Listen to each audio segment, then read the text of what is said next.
Hello friends, எல்லாருக்கும் வணக்கம். நான் அட்வொகேட் ஜென்சி. இந்த வீடியோவில் நம்ம என்ன பார்க்க போகிறோம்னா டெஃபினேஷன் ஆஃப் பார்ட்னர்ஷிப், அப்புறம் அதோட எசென்ஷியல் ஃபீச்சர்ஸ் என்னன்னு சொல்லிட்டு டீட்டெயிலாக பார்க்க போகிறோம். ஸோ ஃப்ரெண்ட்ஸ், வீடியோக்குள்ளே போகிறது முன்னாடி சின்ன அனௌன்ஸ்மெண்ட். நாங்கள் சென்னையில் ஜிஎல் சாரீஸ்ன்னு சொல்லிட்டு சாரீ ரீட்டைலிங் பிஸ்னஸ் பண்ணிகிட்ருக்கோம். எங்கள்கிட்ட எல்லா லேட்டஸ்ட் ட்ரெண்டிங் கலெக்ஷன் சாரீஸும் நல்ல குவாலிட்டியில் பெஸ்ட் ப்ரைஸில் கொடுத்துட்ருக்கோம். ஸோ ஆன்லைனில் பர்ச்சேஸ் பண்ண குவாலிட்டி எப்படி இருக்கும்னு எந்த டவுட்டும் வேணாம். ஒவ்வொரு ப்ராடக்ட்டும் நாங்கள் நேராக போய் பார்த்து கலெக்ட் பண்ண collections. So quality wise no compromise. உங்கள் ஃப்ரெண்ட்ஸ் ரிலேட்டிவ்ஸ் யாருக்காவது தேவைப்பட்டாங்கன்னா கண்டிப்பாக ஷேர் பண்ணி விடுங்க. மறக்காமல் வீடியோவை லைக் பண்ணுங்கள், சப்ஸ்கிரைப் பண்ணுங்கள். ஸோ வாங்க வீடியோக்குள்ளே போகலாம். First, partnership. It is governed by partnership act 1932. So பார்ட்னர்ஷிப்னா என்னன்னு சொல்லிட்டு பார்ட்னர்ஷிப் ஆக்ட் 1932 மென்ஷன் பண்ணியிருக்காங்க. ஸோ ஃபஸ்ட்டு பார்ட்னர்ஷிப்னா என்ன? இப்போ ஏன்னு ஒரு பர்சன் எடுத்துப்போம். ராம், இவர் வந்து இண்டிவிஜுவலாக ஒரு பர்சன், தனி ஆள், இவர் பிஸ்னஸ் ஸ்டார்ட் பண்ணுறார். இது வந்து பார்ட்னர்ஷிப்பான்னு கேட்டால் இது வந்து பார்ட்னர்ஷிப் கிடையாது. இது வந்து சோல் ப்ரொப்ரைட்டர்ஷிப். ஸோ தனி பர்சன் ஸ்டார்ட் பண்ணுறது பார்ட்னர்ஷிப் கிடையாது. இதே பார்த்தீங்கன்னா ஏ, பி அண்ட் சி 3 பேரும் சேர்ந்து ஒரு பிஸ்னஸ் ஸ்டார்ட் பண்ணுறாங்க. எதுக்காக ஸ்டார்ட் பண்ணுறாங்க? Business to earn profit. அதில் ஒரு லாபம் வரணும். அந்த லாபத்தை அந்த 3 பர்சன்ஸ்குள்ளே ஷேர் பண்ணிப்பாங்க. இந்த மாதிரி ஒரு மோட்டிவில் ஸ்டார்ட் பண்ணுறது தான் பார்ட்னர்ஷிப். அதான் இங்கே சொல்லியிருக்காங்க பாருங்கள். It is a business where 2 or more person join together to carry out business for the purpose of earning profits. So மெயினாக ப்ராஃபிட் ஏர்ன் பண்ணணும். ஸோ அதுக்காக 3 பேரும் சேர்ந்து ஸ்டார்ட் பண்ணுறது தான் பார்ட்னர்ஷிப். இப்போ இதை ஒரே வேர்டில் சொல்லணும்னா எக்ஸ்டென்ஷன் ஆஃப் சோல் ப்ரொப்ரைட்டர்ஷிப் தான் பார்ட்னர்ஷிப்னு நம்ம சொல்லுவோம். ஸோ சோல் ப்ரொப்ரைட்டர்ஷிப்பில் ஒரு டிஸ்அட்வான்டேஜ் பார்த்தீங்கன்னா, ஒரே ஆள் ஸ்டார்ட் பண்ணுறதுனால அவரால் பெரிய அமௌண்ட் இன்வெஸ்ட்மெண்ட் பண்ண முடியாது. ஸோ அதனால் ஒரு சின்ன பிஸ்னஸ் ஸ்டார்ட் பண்ணுற ஐடியாவில் கூட இருக்கலாம். இன்கேஸ் பார்ட்னர்ஷிப்னா எல்லாரும் சேர்ந்து அவங்களால முடிஞ்ச அமௌண்ட்டை போட்டு ஒரு இன்வெஸ்ட்மெண்ட் பண்ணுவாங்க. ஸோ இதில் வந்து அமௌண்ட் பார்த்தீங்கன்னா கேபிட்டல் பார்த்தீங்கன்னா அதிகமாக இன்வெஸ்ட் ஆகும். ஸோ இது ஒரு அட்வான்டேஜ் சோல் ப்ரொப்ரைட்டர்ஷிப்பும் பார்ட்னர்ஷிப்பும் கம்பேர் பண்ணும்போது. அடுத்தது பார்த்தீங்கன்னா section 4 of partnership act 1932 defines partnership. So section 4ல் பார்த்தீங்கன்னா பார்ட்னர்ஷிப்பு, பார்ட்னர்ஸ்னால் யார், ஃபர்ம்னா என்னன்னு சொல்லிட்டு எல்லாமே டிஃபைன் பண்ணியிருக்காங்க. ஃபஸ்ட்டு பார்ப்போம். Partnership is a relationship between persons who have agreed to share profits of a business carried on by all or any of them acting for all. So இதில் என்ன சொல்லியிருக்காங்கன்னா, இந்த எக்ஸாம்பிளில் பார்த்தா உங்களுக்கு கிளியராக புரியும். ஏ, பி அண்ட் சி 3 பேர் 2 or more person ஜாயின் பண்ணி ஒரு பிஸ்னஸ் ஸ்டார்ட் பண்ணுறாங்க. அதில் வந்து வர ப்ராஃபிட்டை எல்லாரும் ஷேர் பண்ணிப்பாங்க.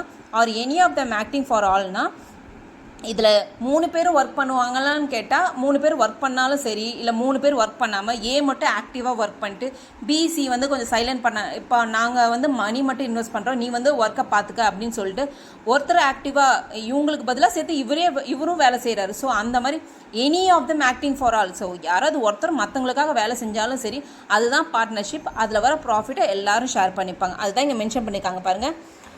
To share profit of a business carried on by all or any of them acting for all. அதுதான் இந்த டெஃபினேஷனில் மென்ஷன் பண்ணியிருக்காங்க. ஸோ அதே செக்ஷன் 4ல் டெஃபினேஷன் ஆஃப் பார்ட்னர் ஃபார்ம் சொல்லியிருக்காங்க பாருங்கள். Partner who have entered into partnership with one another are called individually partners. So இந்த பார்ட்னர்ஷிப்பில் இந்த 3 பர்சன்ஸ் இருக்காங்க இல்லையா, ஸோ இண்டிவிஜுவலாக தனித்தனியாக இவங்களை எப்படி சொல்லுவாங்கன்னா பார்ட்னர்ஸ்ன்னு சொல்லுவோம். And collectively known as firm. So இவங்க 3 பேர் சேர்ந்த இந்த பார்ட்னர்ஷிப்பில் அந்த 3 பர்சனாக தனித்தனியாக பார்ட்னர்ஸ் சொல்லுவோம். கலெக்டிவ்லி வந்து ஃபர்ம்னு சொல்லுவோம். ஸோ அந்த ஃபர்முக்கு ஒரு நேம் வைப்போம்ல, அதை வந்து ஃபர்ம் நேம்னு சொல்லுவாங்க. அதான் செக்ஷன் 4ல் சொல்லியிருக்காங்க. The name under which the business is called the firm நேம்னு சொல்லுவாங்க. இதான் செக்ஷன் 4ல் மென்ஷன் பண்ணியிருக்காங்க. நெக்ஸ்ட் இப்போ அடுத்ததில் இதில் பார்ட்னர்ஷிப்பில் மினிமம் மேக்ஸிமம் மெம்பர்ஸ் எவ்வளோன்னு பார்க்கலாம். Section 11 of companies act 2013. So companies act படி ஒரு பிஸ்னஸ் ஸ்டார்ட் பண்ணுறதுக்கு மினிமம் பர்சன் 2 இருக்கலாம், மேக்ஸிமம் 10. எது பேங்கிங் பிஸ்னஸாக இருந்தால் அதுவே 20 இருக்கலாம். அதர் பிஸ்னஸ் பேங்கிங் இல்லாமல் மற்ற பிஸ்னஸ் ஸ்டார்ட் பண்ணால் மேக்ஸிமம் வந்து 20 மெம்பர்ஸ் இருக்கலாம். ஸோ இந்த கம்பெனிஸ் ஆக்ட் படி பார்ட்னர்ஷிப்பில் மேக்ஸிமம் மெம்பர்ஸ் பார்த்தீங்கன்னா 100 மெம்பர்ஸ் இருக்கலாம். ஸோ இதெல்லாம் பார்த்தீங்கன்னா கம்பெனிஸ் ஆக்ட் 2013 படி தான். இதில் இப்போ இன்கேஸ் பார்ட்னர்ஷிப் ஆக்ட் 1932 வந்து மேக்ஸிமம் மெம்பர்ஸ் லிமிட் இருக்கான்னு கேட்டிங்கன்னா கிடையாது. ஸோ பார்ட்னர்ஷிப் ஆக்ட் 1932 படி மேக்ஸிமம் மெம்பர்ஸ் எவ்வளோ வேணாலும் இருக்கலாம். இப்போ இந்த கம்பெனிஸ் ஆக்ட் செக்ஷன் 464 என்ன சொல்லுதுன்னா, இன்கேஸ் அவங்க ஒரு குறிப்பிட்ட மேக்ஸிமம் மெம்பர் லிமிட் கொடுத்துட்டாங்க இல்லையா, ஸோ அதை தாண்டி நிறைய மெம்பர்ஸ் சேர்ந்து ஒரு பிஸ்னஸ் ஸ்டார்ட் பண்ணாங்கன்னா அதை வந்து இல்லீகல் அசோசியேஷன் சொல்கிறாங்க according to section 464 of companies act. So இப்போ அடுத்தது வந்து எசென்ஷியல் ஆஃப் பார்ட்னர்ஷிப் பார்க்கலாம். ஃபர்ஸ்ட் கண்டிஷன் பார்த்தீங்கன்னா essential of a valid contract. So ஒரு பார்ட்னர்ஸ் 3 பேர் ஜாயின் பண்ணிட்டாங்கன்னா அவங்களுக்குள்ள ஒரு அக்ரிமெண்ட் இருக்கும். இப்போ அவங்களுக்குள்ள ஒரு கான்ட்ராக்ட் இருக்கிற மாதிரி தான். நம்ம ஆல்ரெடி பார்த்துருக்கோம். ஒரு கான்ட்ராக்ட்னா அதில் மைனர் இருக்க மாட்டாங்க, அதுக்கப்புறம் அன்சவுண்ட் பர்சன்ஸ் இருக்க மாட்டாங்க, லீகலாக ரிஜெக்ட் ஆன பர்சன்ஸ்லாம் இருக்க மாட்டாங்க. லீகலாக ரிஜெக்ட் ஆன பர்சன்ஸ்னால் யார்? அவங்களுக்கு ப்ராப்பர்ட்டியை விட கடன் அதிகமாக இருக்க பர்சன்ஸ், இன்சால்வென்ட் பர்சன்ஸ், அவங்களாம் வந்து ஒரு கான்ட்ராக்டில் வர மாட்டாங்க. கான்ட்ராக்ட்னா அதில் என்னென்ன வேலிடு ஃபீச்சர்ஸ் எல்லாம் என்னென்ன கண்டிஷன்ஸ் வேணுமோ அது எல்லாமே இந்த பார்ட்னர்ஷிப்க்கு அப்ளிகபிள் ஆகும். ஸோ அதான் ஃபர்ஸ்ட் பாயிண்ட். ஒரு வேலிட் கான்ட்ராக்ட்டுக்கு என்னென்ன கண்டிஷன்ஸ் வேணுமோ அதெல்லாம் பார்ட்னர்ஷிப்புக்கும் வேணும். நெக்ஸ்ட் பாயிண்ட் பார்த்தா association of 2 or more persons. So நான் ஆல்ரெடி சொல்கிறேன் இல்லையா, ஒரு சிங்கிள் பர்சன் ஸ்டார்ட் பண்ணுறது பார்ட்னர்ஷிப் கிடையாது. It's association of 2 or more persons. So 2 அல்லது அதுக்கு மேற்பட்ட பர்சன் ஸ்டார்ட் பண்ணுறது தான் பார்ட்னர்ஷிப்னு சொல்லுவோம். நெக்ஸ்ட் பார்த்தீங்கன்னா அக்ரிமெண்ட் எக்ஸிஸ்ட். ஸோ இவங்க ஸ்டார்ட் பண்ணுறாங்கன்னா கண்டிப்பாக இவங்களுக்குள்ள வந்து ஒரு அக்ரிமெண்ட் இருக்கணும். ஸோ அந்த அக்ரிமெண்ட் இந்த பார்ட்னர்ஸ்குள்ளே போடுறாங்க இல்லையா, அந்த அக்ரிமெண்ட்டை வந்து நம்ம பார்ட்னர்ஷிப் டீடுன்னு சொல்லுவோம். ஸோ அந்த அக்ரிமெண்ட் எப்படிப்பட்டதாக இருக்கும், ஒன்று ஓரலாகவும் இருக்கும் இல்லை ரைட்டிங்காக இருக்கும். எக்ஸாம்பிள் சொன்னோம் இல்லையா, ஏபிஎன் பர்சன் நம்ம 3 பேர் சேர்ந்து ஸ்டார்ட் பண்ணலாம்னு சொன்னேன். ஓகே, பி வந்து ஓகே நான் வரேன்னு சொல்லிட்டு அவர் ஓரலாக கூட சொல்லலாம். ஸோ அது கூட பார்ட்னர்ஷிப்பாக கன்சிடர் பண்ணுவாங்க. நம்ம லா படி பார்த்தோன்னா எப்பயுமே ஒரு ரிட்டன் அக்ரிமெண்ட் தான் சேஃபர் சைடாக இருக்கும். ஸோ அக்ரிமெண்ட் வந்து ஓரளவுக்கு ரிட்டனாக இருக்கும். அந்த அக்ரிமெண்ட்டை வந்து நம்ம பார்ட்னர்ஷிப் டீடுன்னு சொல்கிறோம். ஸோ அடுத்த பாயிண்ட் பார்த்தீங்கன்னா லாஃபுல் பிஸ்னஸ் அண்டர்டேக்கிங். ஸோ இப்படி இவங்க 3 பேர் ஸ்டார்ட் பண்ணுற பிஸ்னஸை வந்து ஒரு ஸ்மக்லிங் பிஸ்னஸ் ஸ்டார்ட் பண்ணால் அது வந்து பார்ட்னர்ஷிப்புன்னு மாதிரி லா படி பார்க்கக்கூடாது. ஸோ அப்படி ஸ்டார்ட் பண்ணுற பிஸ்னஸ் வந்து லாஃபுல்லாக லீகலான பிஸ்னஸாக இருக்கணும். ஸோ அதுதான் வந்து நெக்ஸ்ட் பாயிண்ட். அடுத்த பாயிண்ட் பார்த்தீங்கன்னா மெயினாக இந்த பிஸ்னஸ் எதுக்கு ஸ்டார்ட் பண்ணாங்க, பார்ட்னர்ஷிப் எதுக்கு ஸ்டார்ட் பண்ணுறாங்க, motive to earn profit and share between partners. Main motive என்ன, ப்ராஃபிட் ஏர்ன் பண்ணணும், அதை அவங்களுக்குள்ளே ஷேர் பண்ணிக்கணும். இதுதான் அடுத்த பாயிண்ட். அண்ட் லாஸ்ட் பாயிண்ட் பார்த்தீங்கன்னா there must be a mutual agency. So நம்ம ஆல்ரெடி பார்த்துருக்கோம். ஸோ ஏஜென்சினா என்ன, it's a relationship between principal and agent. ஓனருக்கும் ஏஜென்ட்டுக்கும் நடுவில் உள்ள ரிலேஷனை தான் நம்ம ஏஜென்சி சொல்லுவோம். ஸோ இப்போ இந்த பார்ட்னர்ஸில் பார்த்தீங்கன்னா இதில் யார் ஓனர் யார் ஏஜென்ட்டாக அவங்களுக்கு வேலை செய்வாங்க அப்படின்றது எதுவுமே கிடையாது. ஸோ ஒரு பார்ட்னர்ஷிப்னு எடுத்திங்கன்னா all are agents all are principal. So எல்லாருமே ஓனர் தான், எல்லாருமே ஒருத்தவங்களுக்காக ஒருத்தவங்க ஏஜென்ட் மாதிரி வேலை செஞ்சு தான் ஆகணும். So all are principal all are agent. So அவங்களுக்குள்ள ஒரு மியூச்சுவலான ஒரு அண்டர்ஸ்டாண்டிங் இருக்கணும். அதான் last point, there must be a mutual agency. So friends, அடுத்து இந்த பார்ட்னர்ஷிப்க்கு ரிலேட்டடான ஒரு இம்பார்ட்டன்ட் செக்ஷன்ஸ் நம்ம பார்க்கலாம். செக்ஷன் 5 என்ன சொல்லுதுன்னா, partnership not created by status. So இந்த டைட்டில்குள்ளே போகிறதுக்கு முன்னாடி நம்ம ஒரு சின்ன கான்செப்டை பார்த்தோன்னா இது கிளியராக புரியும். இப்போ ஒரு எக்ஸாம்பிள், ஒரு ஹிந்து ஃபேமிலி இருக்குது. அந்த ஃபேமிலியில் ஒரு 10 பர்சன்ஸ் இருக்காங்க. ஸோ அவங்க வந்து ஒரு பிஸ்னஸ் ஸ்டார்ட் பண்ணுறாங்க. அந்த பிஸ்னஸ் ஸ்டார்ட் பண்ணது அந்த ஹெட் ஆஃப் த ஃபேமிலியை நம்ம கர்த்தான்னு சொல்லுவோம். அந்த மற்ற மெம்பர்ஸ் எல்லாம் நம்ம கோ பார்ட்னர்னு சொல்லுவோம். இது நம்ம already 11th 12th commerce group படித்தவங்களுக்குலாம் தெரியும். ஹெட் ஆஃப் த ஃபேமிலி கர்த்தான்னு சொல்லிட்டு இதை பற்றி நம்ம டீட்டெயிலாக படிச்சிருப்பாங்க. ஸோ அவங்க ஸ்டார்ட் பண்ணுறதை வந்து நம்ம பார்ட்னர்ஷிப்னு சொல்லுவோமான்னு கேட்டால் அது பார்ட்னர்ஷிப் கிடையாது, அது ஹிந்து ஜாயின்ட் ஃபேமிலி பிஸ்னஸ்ன்னு சொல்லுவோம். அதான் இங்கே சொல்லியிருக்காங்க பாருங்கள். If family members Hindu undivided family running business together it's not partnership. ஏன்னா அவங்களுக்குள்ள அக்ரிமெண்ட் கிடையாது. ஸோ ஆட்டோமேட்டிக்காக அப்பா செய்கிறாரு, அந்த பையன் அந்த வேலைக்குள்ளே பையன் ஆட்டோமேட்டிக்காக வந்துடுவார். அதுக்கப்புறம் அவங்க ஒய்ஃப் இருப்பாங்க. ஸோ அவங்களுக்கு ஒரு பையன் பிறந்தா சன் வந்தாங்க. ஸோ இவங்க ஸ்டேட்டஸ்னால ஃபேமிலி ஸ்டேட்டஸ்னால இந்த பிஸ்னஸ் வந்து அந்த மெம்பர்ஸ் இருக்காங்க. ஸோ அந்த அப்படி வர மெம்பர்ஸ் வந்து இது வந்து பார்ட்னர்ஷிப் கிடையாது.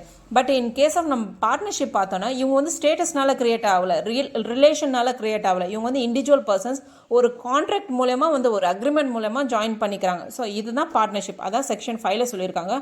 Partnership is not created by status.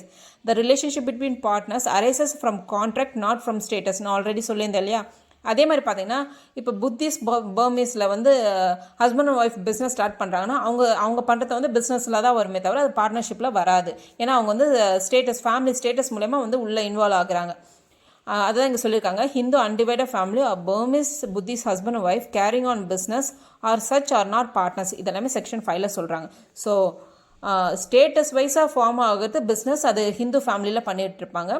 But status இல்லாமல் இண்டிவிஜுவல் பர்சன்ஸ் ரிலேஷன் இல்லாமல் ஒரு கான்ட்ராக்ட் மூலமா ஜாயின் ஆகுது வந்து பார்ட்னர்ஷிப்.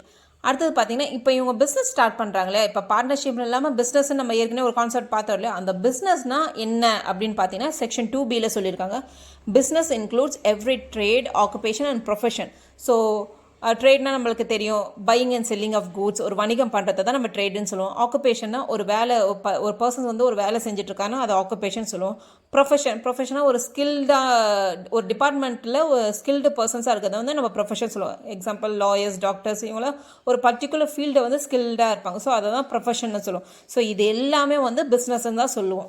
நெக்ஸ்ட்டு செக்ஷன் 2Dல என்ன சொல்லியிருக்காங்கன்னா, இப்போ இந்த பார்ட்னர்ஷிப் இருக்கு இல்லையா, ஸோ பார்ட்னர்ஷிப்பில் இல்லாத மற்ற பர்சன்ஸை என்னன்னு சொல்லுவாங்கன்னா தேர்ட் பார்ட்டின்னு சொல்லுவாங்க. So out cider who is not a partner இந்த ஃபர்ம். அந்த ஃபர்ம் அந்த பார்ட்னர்ஷிப்பில் இருக்க பர்சன்ஸ் தவிர வெளியே எந்த பர்சன்ஸ் இருந்தாலுமே அவங்கள வந்து நம்ம தேர்ட் பார்ட்டின்னு தான் சொல்லுவோம். அதான் செக்ஷன் 2Dல சொல்லியிருக்காங்க. ஸோ நெக்ஸ்ட்டு பார்த்தீங்கன்னா நம்ம ஆல்ரெடி பார்த்துட்டோம், ஹெட் ஆஃப் த ஃபேமிலினா கர்த்தா, அந்த மெம்பர்ஸ் வந்து கோ பார்ட்னர்ஸ். ஸோ இதுக்கும் பார்ட்னர்ஷிப்புக்கும் சின்ன டிஃப்ரென்ஸ் என்னன்னா, இப்போ பார்ட்னர்ஷிப்பில் ஏதாவது ஒரு பர்சன், இப்போ 3 பர்சன்ஸ் இருக்காங்க, அதில் ஒருத்தர் இறந்துட்டானா ஸோ பார்ட்னர்ஷிப் வந்து முடிவுக்கு வந்துடும். சில டைம் முடிவுக்கு வந்துடும், இல்லைனா மற்ற 2 பார்ட்னர்ஸ் அதை கேரி ஆன் பண்ணுவாங்க. அந்த மாதிரி ஒரு கண்டிஷன் இருக்குது.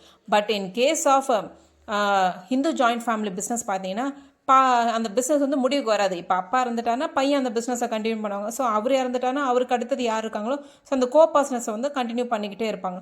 ஸோ அதுதான் இவங்க இதுக்குள்ளே டிஃப்ரென்ஸ். ஸோ இதை டீட்டெயிலாக நம்ம இன்னொரு வீடியோவில் பார்ப்போம். நெக்ஸ்ட்டு பார்த்தீங்கன்னா பார்ட்னர்ஷிப்பில் மெயினான விஷயம் தெரிஞ்சுக்க வேண்டியதுன்னா அந்த கடமைகள் லயபிலிட்டிஸ் இருக்கு இல்லையா, ஸோ அது எல்லா பார்ட்னர்ஸுக்குமே இருக்கும். ஸோ ஏக்கு ஒரு லயபிலிட்டி இருந்தால் அது பிக்கு இருக்கும், சிக்கு இருக்கும். ஸோ ஒரு லயபிலிட்டிஸும் எல்லாரும் ஷேர் பண்ணிப்பாங்க.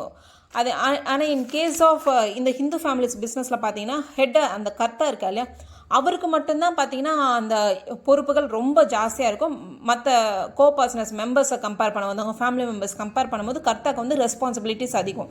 ஸோ இது ஒரு டிஃப்ரென்ஸ். இதை நம்ம டீட்டெயிலாக இன்னொரு வீடியோவில் பார்க்கலாம். ஜஸ்ட் ஒரு கிளாரிஃபிகேஷனுக்காக இப்போ நான் சொன்னேன்.